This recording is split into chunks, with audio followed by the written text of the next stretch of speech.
যাকে আমরা অসংগঠিত বীর নেতা হিসেবে মেনে নিয়েছিলাম, যার নির্দেশে তখন বাংলাদেশ চলত, তৎকালীন পাকিস্তান চলত, তিনি রাতের অন্ধকারে পাকিস্তানিদের কাছে আত্মসমর্পণ করে পাকিস্তানে চলে গিয়েছিলেন।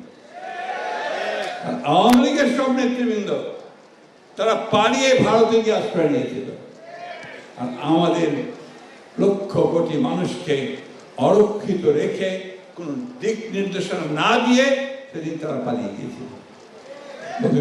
আমাদের আজকের এই দিনের সঙ্গে কিছু মিল আছে।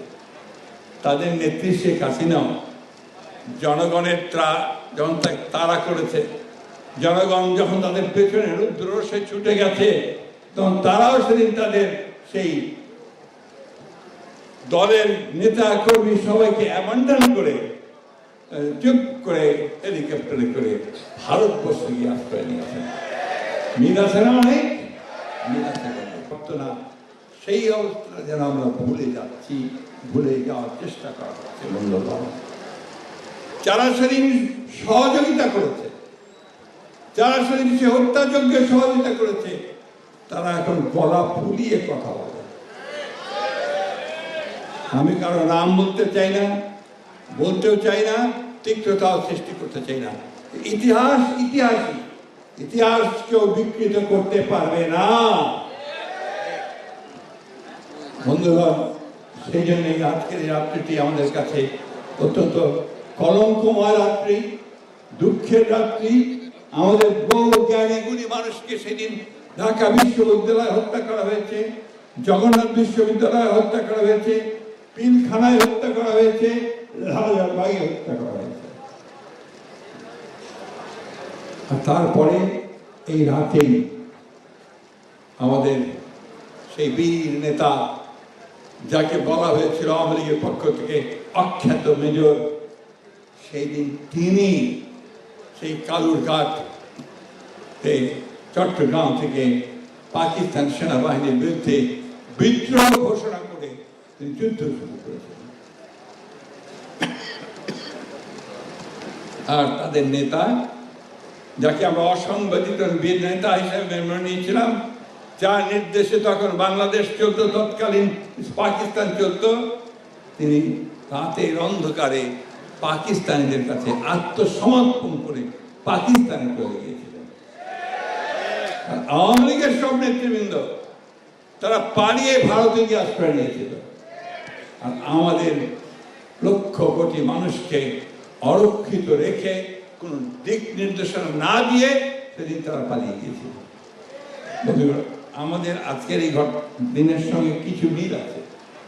তাদের নেত্রী শেখ হাসিনাও জনগণের যখন তাড়া করেছে, জনগণ যখন তাদের পেছনে রুদ্ররোষে ছুটে গেছে, তখন তারাও সেদিন তাদের সেই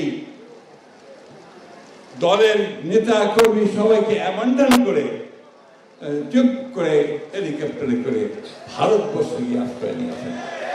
মিল আছে না অনেক মিল আছে। এটাই হচ্ছে চরিত্র। ওরা যখন দেখে যে জনগণ ক্ষেপে উঠছে, রুষে উঠেছে, আর সামলানো যাচ্ছে না, তখন তারা পালিয়ে যায়, মানুষকে পুরোপুরিভাবে একেবারে অরক্ষিত রেখেই পালিয়ে যায়। বন্ধুগণ, 1971 সাল আমাদের জন্য আমরা যারা 1971 সালে স্বাধীনতা যুদ্ধ করেছি, আমরা যে একটা স্বাধীন ভূখণ্ড ছিনিয়ে নিয়ে এসেছি, পাকিস্তানের শোষণ, নিপীড়ন, নির্যাতন থেকে, তাদের হাত থেকে বের করে আমরা যখন একটা স্বাধীন মুক্ত বাংলাদেশ তৈরি করার জন্য যুদ্ধ শুরু করেছি, আমাদের কাছে নিঃসন্দেহে এটা অত্যন্ত আবেগের, অত্যন্ত আমাদের হৃদয়ের একটা যন্ত্রণার মধ্য দিয়ে আসা একটা ঘটনা। আমরা এটাকে ভুলতে পারি না। সেই জন্যই আমরা এটাকে সবসময় মনে রাখার চেষ্টা করি। শহীদ প্রেসিডেন্ট জিয়াউর রহমান সেদিন আমাদের দিক নির্দেশনা দিয়েছিলেন। আরেকজন মহান নারী, যার কথা আমি বারবার বলি, যিনি সেই দিন যখন শহীদ প্রেসিডেন্ট জিয়াউর রহমানের ক্যান্টনমেন্ট ছেড়ে চলে গিয়েছিলেন, তার স্ত্রীকে একা ফেলে রেখে, দুটো ছোট সন্তানকে রেখে, তখন এই নারী সেদিন কিন্তু রুখে দাঁড়িয়েছিলেন। তিনি সৈনিকদের বলেছিলেন যে জিয়াউর রহমানের নির্দেশ ছাড়া তারা অস্ত্র সমর্পণ করবে না। এরপরে তিনি তাদের দুই বাচ্চার হাত ধরে তিনি ঢাকায় চলে এসেছিলেন লুকিয়ে বোরখা পরে, এবং ঢাকায় তিনি গ্রেফতার হয়েছেন পাক সেনাবাহিনীর হাতে, এবং দীর্ঘ 9 মাস তিনি কারাগারে ছিলেন শেষ দিন পর্যন্ত। সেই জন্যই আমি সবসময় বলে থাকি, প্রথম নারী মুক্তিযোদ্ধা যে কেউ থাকে সেটা হচ্ছে দেশনেত্রী বেগম খালেদা জিয়া। বন্ধুগণ, দীর্ঘ করবো না, কিন্তু কতগুলো কথা বলার প্রয়োজন আছে। আমাদের পুরনো স্মৃতিগুলোকে নাড়িয়ে দিতে হবে।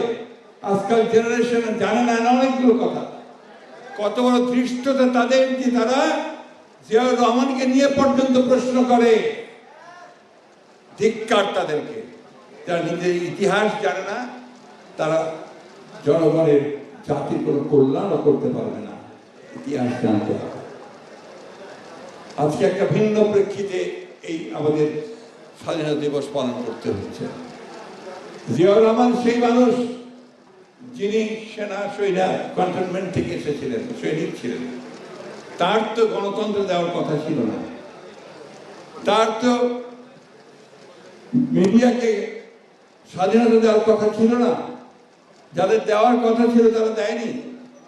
তারা 1972 থেকে 75 সাল পর্যন্ত যে রাষ্ট্র পরিচালনা করেছে, শাসন করেছে, সেটা শুধু দুঃশাসনের একটা সময় ছিল।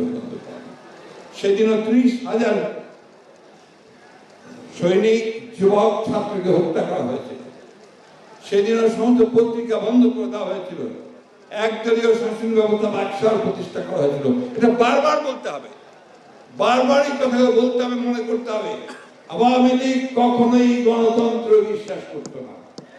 আওয়ামী লীগ সবসময় গণতন্ত্রকে ধ্বংস করেছে। সুতরাং আওয়ামী লীগকে আর কোন গণতান্ত্রিক সুবিধা দেওয়ার কথা আমরা চিন্তা করতে পারি না।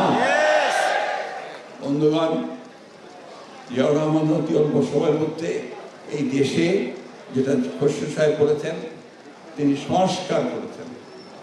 একদলীয় শাসন ব্যবস্থা থেকে বহুদলীয় গণতন্ত্র নিয়ে এসেছেন, মাল্টি পার্টি সিস্টেম নিয়ে এসেছেন।